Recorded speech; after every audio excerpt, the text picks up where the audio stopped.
Welcome friends, this is Sandeep Jangra. स्वागत है आपका अपने YouTube channel hopes for achieve में। एचएसएससी सीईटी ग्रुप नंबर 6 की हम रिवाइज यूनिट हमने स्टार्ट कर रखी है और उसकी जो बाकी यूनिट अभी तक जो हुई हैं उनका लिंक आपको डिस्क्रिप्शन बॉक्स में प्लेलिस्ट में मिल जाएगा। आप वहां से जाके उनको वीडियो को देख सकते हैं, रिवाइज कर सकते हैं। आज की जो यूनिट है हमारी वो है रूरल मार्केटिंग। तो चलिए फटाफट से इसको रिवाइज करते हैं। रूरल मार्केटिंग क्या होता है कि rural marketing is the process of developing, pricing, promoting, distributing rural specific goods. यहाँ पर रूरल स्पेसिफिक गुड्स की बात हुई है और सर्विसेज की, leading to exchange between urban and rural market which satisfy consumer demand and also achieves organisational objectives. क्या कहा गया है कि रूरल मार्केट जो है एक प्रोसेस है डेवलप करने की, प्राइसिंग को, प्रमोटिंग को और डिस्ट्रीब्यूशन रूरल स्पेसिफिक गुड्स, मतलब ग्रामीण क्षेत्र के लिए जो गुड्स और सर्विसेज हैं उन प्रोडक्ट्स को क्या करना है, प्रमोट करना, डिस्ट्रीब्यूट करना, leading to exchange between urban और रूरल मार्केट के बीच में एक्सचेंज करना। ठीक है, जो क्या करता है, सेटिस्फाई करता है कंज्यूमर की डिमांड को, मतलब गाँव में रहने वाले जो लोग हैं उनकी डिमांड को सेटिस्फाई करना और साथ साथ अचीव करना जो बिज़नेस के उद्देश्य हैं, एम है, उनको अचीव करना। Rural market is a two way process, ये दो तरफा प्रोसेस है which encompasses the discharge of business activities that direct the flow of goods. एक तो बिजनेस की एक्टिविटी होती है इसमें, ठीक है, फ्लो ऑफ गुड्स होता है, फ्रॉम अर्बन टू रूरल, मतलब शहर से गांव की तरफ, manufactured goods and vice versa, और एक होता है एग्रीकल्चरल प्रोडक्ट्स, मतलब कि शहर से गाँव की तरफ तो आएंगे क्या, मैन्युफैक्चर्ड गुड्स, और गांव से शहर की तरफ जाएंगे क्या, agriculture product, as also within the rural areas. Next बात करते हैं हम इसके फीचर्स, इसकी विशेषताएं क्या क्या हैं रूरल मार्केटिंग की। Large, diverse and scattered market, बड़ी है, ठीक है। स्कैटर्ड मार्केट मतलब अलग अलग जो फैलाव है इस मार्केट का वो बहुत बड़ा है रूरल मार्केट का। Major income of rural people, गांव के लोगों की जो मुख्य इनकम है वो यही है, रूरल मार्केट से है। स्टैंडर्ड ऑफ लिविंग, इसको जो गांव के लोग हैं उनका जो रहने का स्टैंडर्ड है वो भी प्रभावित करता है, ठीक है। ट्रेडिशनल प्रोस्पेक्टिव्स, उनकी जो पुरानी परंपराएं हैं, विचारधाराएं हैं, वो भी प्रभावित करते हैं। इंफ्रास्ट्रक्चर डेवलपमेंट, गाँव के अंदर जो बिजनेसेस वगैरह छोटे मोटे यूनिट लगा रखे हैं उनका डेवलपमेंट किस तरह से है। लिटरेसी रेट, गांव में जो लोग हैं उनकी जो साक्षरता दर है वो भी इसकी विशेषता, मतलब इसको प्रभावित करती हैं। और फिर आती है opportunity in rural marketing. Rural marketing में क्या क्या अपॉर्चुनिटीज़ हैं, क्या क्या अवसर हैं। Increase in population led to increase in demand, मतलब कि गांव में जो है पॉपुलेशन ज़्यादा है तो उस वजह से क्या होगा, डिमांड भी क्या होगी, ज़्यादा होगी। Large investment for development of rural market, मतलब कि बड़े इन्वेस्टमेंट की ज़रूरत पड़ती है, किस लिए, डेवलपमेंट ऑफ रूरल मार्केट, ग्रामीण क्षेत्र की जो मार्केट है उसको डेवलप करने के लिए बड़ा इन्वेस्टमेंट चाहिए। ये एक तरह से आप कह सकते हैं कि अवसर हैं, ठीक है, अपॉर्चुनिटीज़ हैं रूरल मार्केट में। और फिर आता है increase in education level of rural people, गांव के जो लोग हैं उनका जो शिक्षा का स्तर है उसको इंक्रीज करना। Increase contacts with urban people, मतलब कि गांव के लोगों का शहर के लोगों के साथ ज़्यादा से ज़्यादा कम्युनिकेशन हो। और फॉरेन रेमिटेंस, मतलब कि गांव में यूनिट लगाने के लिए जो विदेशी सहायताएं हैं वो प्राप्त हों, ये कुछ एक अपॉर्चुनिटीज़ हैं। फिर आती हैं प्रॉब्लम्स इन रूरल मार्केटिंग, ग्रामीण जो बाज़ार है रूरल मार्केटिंग उसमें क्या क्या प्रॉब्लम्स आ सकती हैं। एक तो लिटरेसी, कि गांव की जो साक्षरता दर है वो अक्सर क्या देखी जाती है कि डाउन देखी जाती है, और लोग इस वजह से क्या है, मतलब कि कम्युनिकेट नहीं कर पाते, अच्छी चीज़ों के बारे में ज़्यादा उनको पता नहीं चल पाता। कम्युनिकेशन बैरियर आती हैं। कम्युनिकेशन बैरियर मतलब कि जो प्रोडक्ट के बारे में, सर्विसेज के बारे में जानकारी है वो लोगों तक सही ढंग से नहीं पहुंच पाती। ट्रांसपोर्टेशन की समस्या, ठीक है। वेयर हाउसिंग, मतलब जो चीज़ें हैं, गुड्स हैं, उनको स्टॉक करने की, गांव में जो यूनिट लगा रखी हैं या लगाई जानी है उनका इंफ्रास्ट्रक्चर। और सीजनल मार्केट, क्योंकि गांव के क्षेत्र जो होते हैं, ग्रामीण क्षेत्र, रूरल मार्केट, वो सीजनल होती है, सीजन पे डिपेंड करती हैं। ये कुछ एक इसकी प्रॉब्लम्स हैं। अब आते हैं फैक्टर्स अफेक्टिंग रूरल मार्केट, कौन कौन से तत्व हैं जो रूरल मार्केट को अफेक्ट करते हैं। सोशियो कल्चरल, सोशियो कल्चरल में देखिए कि socio cultural factors include consumers lifestyles, buying habits, education, religion, beliefs, values, demographics, social classes, sexuality and attitudes, मतलब कि लोगों का रहन सहन, गाँव के लोगों का रहन सहन, उनकी जो बाइंग हैबिट्स वो हैं, उनकी शिक्षा, धर्म, उनकी मान्यताएं, उनकी विचारधाराएं, डेमोग्राफिक एरिया, सोशल क्लासेस, मतलब कि सामाजिक जो सोसाइटी की वैल्यूज़ हैं वो, और जो सेक्सुअलिटी है, मेल फीमेल, और एटीट्यूड, मतलब कि जो जो विचारधाराएं गांव में वो सोशियो कल्चरल के अंदर आती हैं, इसकी जो रूरल मार्केट है उसको प्रभावित करती हैं। फिर आता है इकोनॉमिक फैक्टर में देखेंगे तो कंपटीशन, कंज्यूमर इनकम लेवल, लोगों की जो इनकम का स्तर है वो किस तरह से, प्राइस क्या पुट किया जाना चाहिए, वैल्यूज गुड्स का, ठीक है, सर्विसेज का, ये इकोनॉमिक फैक्टर प्रभावित करते हैं इसको। डेमोग्राफिक फैक्टर्स कौन कौन से हैं, demography factors are the characteristics of a population such as age, मतलब किस एज के जो आपको रूरल मार्केट में जो कस्टमर मिलेंगे वो किस एज के हैं, जेंडर कौन सा प्रेफर करता है किस चीज़ को, मैरिटल स्टेटस क्या है, एजुकेशन, इनकम, ऑक्यूपेशन, डेट और the potential to influence consumer behaviour. मतलब कि ये सारी चीज़ें ना कंज्यूमर बिहेवियर को इन्फ्लुएंस करती हैं और ये सारी काउंट होती हैं किसमें, डेमोग्राफिक फैक्टर्स में। फिर आता है technical factors. Limited access to technology, मतलब गांव के अंदर जो टेक्नोलॉजी का एक्सेस है, पहुंच है, वो थोड़ा लिमिटेड है।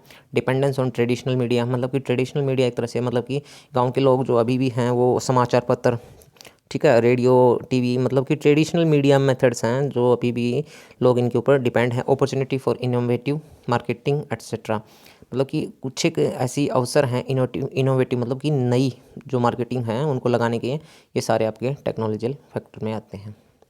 नेक्स्ट बात करते हैं हम इसकी रूरल कंज्यूमर बिहेवियर। ठीक है, rural consumer have specific purchasing behaviour, मतलब कि लोगों की जो चीज़ों को परचेज करने से रिलेटेड बिहेवियर है वो अलग अलग होता है, specific, which are often influenced, और वो क्या होता है, प्रभावित होता है किससे, by their cultural and traditional values, मतलब उनकी जो सांस्कृतिक, ठीक है, और जो उनकी परंपरागत जो विचारधारा हैं उनसे वो प्रभावित होती है। उनकी buying power, they are value conscious buyers, मतलब कि वैल्यू कॉन्शियस बायर होते हैं, मतलब वो चीज़ों को वैल्यू देते हैं, ठीक है, and prefer product that are affordable, और ऐसा प्रोडक्ट खरीदते हैं जो अफोर्डेबल हो और उसकी वैल्यू मतलब जो टिकाऊ हो, ठीक है, हाई क्वालिटी हो, and meet their specific needs, और उनकी ज़रूरतों को पूरा करें, हाई क्वालिटी का हो, अफोर्डेबल हो, और कॉन्शियस बायर्स होते हैं, मतलब ठीक है, वो मतलब कि वस्तुओं के ऊपर ज़्यादा ध्यान देते हैं। दे आर ऑफन डिपेंडेंट, क्या होते हैं वो आमतौर पर स्वतंत्र होते हैं। Factor affecting consumer behaviour, consumer की बिहेवियर को कौन कौन से फैक्टर प्रभावित करते हैं, देखो प्राइस क्या होगा भाई गुड्स का, वो प्रभावित करता है, क्वालिटी कैसी है वो भी प्रभावित करेगी, वारंटी वो भी प्रभावित करेगी, अच्छी एडवर्टाइजमेंट जो है पूरा असर डालती है किस पे, कंज्यूमर बिहेवियर पे, ब्रांड प्रोडक्ट का, फ्रेंड रिकमेंडेशन, मतलब कि दोस्तों के द्वारा गांव के अंदर सुझाव देना किसी प्रोडक्ट और सर्विसेज के बारे में, फैमिली मेम्बर रिकमेंडेशन, और जो प्रोडक्ट और सर्विसेज की वगैरह की जो पैकेजिंग है वो सारी, ये सारी चीज़ें क्या हैं, प्रभावित करती हैं, ठीक है, कंज्यूमर बिहेवियर को। सेगमेंटेशन क्या होता है, it is a process of dividing heterogeneous market, मतलब हेट्रोजीनियस वो होती हैं जो एक अलग अलग तरह के प्रोडक्ट कह सकते हो, ठीक है, इनटू सेवरल सब मार्केट्स और सेगमेंट्स, छोटी छोटी मार्केट में उनको बांट देना, each of which tends to be homogeneous in all significant aspects, मतलब कि अलग अलग प्रोडक्ट खरीदने वाले, ठीक है, हेट्रोजीनियस मार्केट को डिवाइड कर देना एक जैसे प्रोडक्ट को खरीदने वाले ग्रुप्स में। The division is based on basis that different people have different preference, और ये जो डिवीजन किया जाता है ना हेट्रोजीनियस से इसमें होमोजीनियस में, ये किस पे बेस है, basis that different people have different preference, अलग अलग लोगों की अलग अलग चॉइसेस वगैरह हो सकती हैं, ये सेगमेंटेशन है। अब 3-4 तरह के ये सेगमेंटेशन होते हैं। ज्योग्राफिकल सेगमेंटेशन, मतलब कि वहाँ की जो ज्योग्राफिकल जो फीचर्स हैं उसके अकॉर्डिंग सेगमेंटेशन करना, बिहेवियरल सेगमेंटेशन करना, डेमोग्राफिक, साइकोग्राफिक में सारी चीज़ें आपकी जो सेक्स, एज, ठीक है, और सोशियो कल्चरल वगैरह की सारी चीज़ें आ जाती हैं। फिर आता है strategies for rural marketing, segmentation करना भाई, एक तो ये नीति अपनाई जाती है रूरल मार्केट में कि किस तरह के प्रोडक्ट को कहाँ पे ज़्यादा बेचना उचित रहेगा। कम्पिटिटिव स्ट्रेटजी अपनाई जाती है, मतलब कि एक प्रतियोगी नीति, ठीक है, मतलब कि जो कम्पीट कर सके, गांव का जो माहौल है वहाँ पर कम्पीट कर सके ऐसा प्रोडक्ट। और प्रोडक्ट स्ट्रेटजी, प्रोडक्ट के बारे में पूरा ध्यान दिया जाता है कि प्रोडक्ट कैसा होना चाहिए, गांव के लोग किस तरह के प्रोडक्ट को ज़्यादा खरीदना पसंद करते हैं। और फिर आता प्राइसिंग, क्या प्राइस पुट किया जाए, किस तरह की कम्युनिकेशन स्ट्रेटजी होंगी कि कम्युनिकेट किस तरह से किया जाए, गाँव के लोगों को प्रोडक्ट के बारे में ज़्यादा से ज़्यादा किस तरह से बताया जाए। डिस्ट्रीब्यूशन चैनल क्या रहेंगे, मतलब किस तरह से जो प्रोडक्ट है वो गांव तक के पहुंचेगा। हायरिंग स्ट्रेटजी क्या होगी, सोशल सामाजिक जो नीतियां हैं वो क्या अपनाई जाएंगी, और कुछ एक रीजन स्पेसिफिक स्ट्रेटजीज़ हैं वो क्या होंगी, मतलब किसी क्षेत्र विशेष संबंधी जो नीतियाँ ना वो होती हैं रीजन स्पेसिफिक। फिर आता है difference between urban and rural market. देखिए, the urban settlement include cities, urban के अंदर ना क्या कौन कौन आते हैं, सिटीज़ एंड टाउन्स आते हैं। On the other hand the rural settlement include village and Hamlet, मतलब गांव के लोग या बस्ती एक तरह से एक रूरल मार्केट को प्रेजेंट करते हैं, और जो सिटीज़ हैं, टाउन्स हैं, ये अर्बन मार्केट को प्रेजेंट करते हैं। The life in urban areas is fast, गांव जो शहरी एरियाज़ के अंदर लाइफ है वो फास्ट है, कॉम्प्लिकेटेड भी है भाई, और रूरल के अंदर है ना सिंपल है और रिलैक्स्ड है। मतलब गांव के लोग जो ज़्यादा क्या होते हैं, साधारण होते हैं, सिंपल होते हैं, ठीक है, उनका लाइफ स्टाइल सिंपल होता है और रिलैक्स्ड होते हैं। वहीं शहर में क्या होता है, फास्ट होता है और कॉम्प्लिकेटेड, थोड़ा सा जटिल होता है। Urban people are engage in non agricultural work, शहरी जो लोग होते हैं वो नॉन एग्रीकल्चरल में एंगेज्ड हैं, जैसे कि व्यापार हो गया, ठीक है, कॉमर्स हो गया, मतलब कि कोई बिजनेस में है वो अपने आप को एंगेज होते हैं वो, ठीक है, और सर्विस इंडस्ट्रीज़ में होते हैं। वहीं जो गांव के लोग होते हैं वो नॉर्मली ज़्यादातर किस पे डिपेंड करते हैं, गांव के लोगों का जो प्राइमरी ऑक्यूपेशन होता है वो रूरल एग्रीकल्चर और एनिमल हस्बेंड्री, मतलब कि वो या तो खेती से जुड़े हैं या पशुओं को पालने वगैरह संबंधी चीज़ें। Population wise urban areas are densely populated, मतलब कि अर्बन एरिया शहर जो होते हैं डेंसली पॉपुलेटेड, मतलब कि जगह कम है, लोग उसमें ज़्यादा रहते हैं। और दूसरी तरफ रूरल पॉपुलेशन इज स्पार्स, मतलब which has an inverse relationship, गांव में एक जगह काफ़ी होती है, ठीक है, और लोग मतलब गांव का इलाका खुला होता है, सिंपल सी बात ये है। Urban areas are developed in a planned and systematic way, कि शहरों में क्या होता है कि जगह कम होती है तो उसको जो एरिया है वो इस तरह से डेवलप किया जाता है कि प्लान मतलब कौन सी चीज़ कहाँ पे पुट होगी, ठीक है, और सिस्टमेटिक वे होता है according to the process of urbanisation, शहरीकरण की जो प्रोसेस होती है ना उसके अकॉर्डिंग, और जो इंडस्ट्रियलाइजेशन की प्रोसेस है उसके अकॉर्डिंग डेवलप किया जाता है अर्बन एरियाज़ को। और development in rural area is seldom, मतलब कि स्वतंत्र एक तरह से based on availability of natural vegetation and fauna in region, मतलब कि पूरी तरह से नेचर पे डिपेंड है। गांव का जो डेवलपमेंट है ना क्षेत्र का, वो पूरी तरह से नेचर पर डेवलप करता है, डिपेंड करता है, ठीक है। Division of labour and specialisation is always present in urban settlement at the time of job allotment, labour और स्पेशलाइजेशन का जो पार्ट है वो हमेशा प्रेजेंट मिलता है कहाँ पे, शहरों में, मतलब कि शहरों में हम किसी तरह का जो लेबर है वो ले सकते हैं, ठीक है, और स्पेशलाइजेशन मतलब किसी फील्ड के हम लोग किसी खास फील्ड के लोगों की हमें ज़रूरत है तो हमको वो शहर में हमेशा प्रेजेंट मिलेंगे। As oppose rural area there is no division of labour, मतलब गाँव में किसी तरह की खास ये नहीं होता कि भाई ये व्यक्ति यही काम करेगा, लगभग हर तरह के जो खेती से जुड़े हुए काम हो वो गाँव के लोग कर लेते हैं। Infrastructure facilities are very well set up in urban, शहरों में जो ढांचा होता है ना, शहरी ढांचा, ठीक है, वो फैसिलिटीज़ है ना अच्छी तरह से सेटअप होते हैं, और गांव के अंदर there are lack of these services, मतलब इन चीज़ों की अभी क्या है, लैक है, कमी है। Life style of people are different, भी लोगों की लाइफ स्टाइल भी क्या है, डिफरेंट है, मतलब कि शहर के लोगों की लाइफ स्टाइल और गाँव के लोगों की लाइफ स्टाइल में थोड़ा सा डिफरेंस है, शहरों की थोड़ी कॉम्प्लिकेटेड है तो गाँव की थोड़ी सिंपल और रिलैक्स है। फिर आता प्रोडक्ट स्ट्रेटजीज़ क्या क्या रहेंगी भाई, प्रोडक्ट मतलब गांव में रूरल मार्केटिंग के अंदर आपको प्रोडक्ट से रिलेटेड क्या क्या चीज़ों का ध्यान रखना होगा। स्मॉल यूनिट पैकिंग ये करनी चाहिए, न्यू प्रोडक्ट डिज़ाइन, नए नए प्रोडक्ट का डिज़ाइन, ब्रांड नेम अच्छा यूनिक होना चाहिए, न्यू प्रोडक्ट डेवलपमेंट, नए प्रोडक्ट जो गांव के लोग पसंद करेंगे खरीदना उस पर ध्यान देना चाहिए।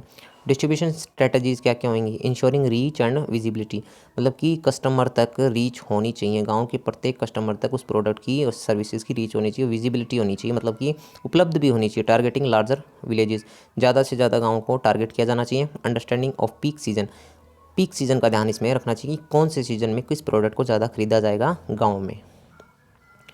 फिर आता है और कोलैबोरेशन ऑफ डिस्ट्रीब्यूशन, ठीक है, डिस्ट्रीब्यूशन किस तरह से किया जाएगा। Converting unorganised sector manufacturer into distributor, मतलब कि अनऑर्गेनाइज सेक्टर मिलेंगे आपको गांव के अंदर, उनको कन्वर्ट कर देना, ठीक है, किसमें, डिस्ट्रीब्यूटर में, जिनके माध्यम से गांव के प्रत्येक इन लोगों तक ना क्या पहुंचाया जा सके, प्रोडक्ट और सर्विसेज पहुंचाई जा सके। Use of public distribution system, public distribution system मतलब राशन की दुकानें वगैरह होती हैं उनका यूज़ किया जाए। Use of cooperative society, agriculture input dealer, इनसे कॉन्टैक्ट किया जाए, इनके माध्यम से गाँव के लोगों तक पहुँचा जाए। प्राइसिंग स्ट्रेटजीज़ क्या क्या होंगी, एक तो low cost products, this strategy can be adopt by both manufacturing and marketing man, मतलब ये दोनों के द्वारा अपनाई जा सकती है, लो कॉस्ट प्रोडक्ट्स, मार्केटिंग और मैन्युफैक्चरिंग दोनों के द्वारा, ठीक है। मतलब इसमें प्राइस जो है लो कॉस्ट प्रोडक्ट्स, मतलब कि जिनकी कॉस्ट जो हो लो हो। Simple packaging, sophisticated packing should be avoid, मतलब ज़्यादा अजीबोगरीब जो पैकिंग है ना वो अवॉइड की जानी चाहिए, और सिंपल पैकेजिंग जो अच्छी लगे और जल्दी समझ में आए should be adopted to cut down the cost, और इससे क्या होगा, जो प्राइस की जो उसकी प्रोडक्ट की कॉस्ट होगी ना वो भी कट होगी, मतलब डाउन आएगी। फिर आता है reusable packaging, packaging that is reusable and can be refilled attracts the attention of rural buyer, गाँव के लोग ठीक है। आपने देखा होगा कि गाँव के लोग जो होते हैं ना, मतलब कुछ सामान वगैरह ले आते हैं किसी डब्बे वगैरह में, फिर उनका यूज़ दोबारा किसी न किसी अन्य चीज़ के लिए यूज़ कर लेते हैं। तो ऐसी पैकेजिंग की जाए जो रीयूजेबल हो, दोबारा उसका यूज़ किया जा सके। फिर आता है application of value engineering. This is a technique which can be tried to evolve cheaper products by substituting the costly raw material with the cheaper one. मतलब कि जो ज़्यादा जिस पे कॉस्ट ज़्यादा आ रही है, ऐसे प्रोडक्ट को सब्सटीट्यूट कर देना ऐसे प्रोडक्ट के साथ जिनकी कीमत क्या है, कम है, विदाउट सेक्रीफाइसिंग द क्वालिटी। और ये ऐसा करना किस तरह से कि उसको प्रोडक्ट की क्वालिटी जो है ना वो डाउन ना हो और फंक्शनल एफिशिएंसी भी डाउन ना हो।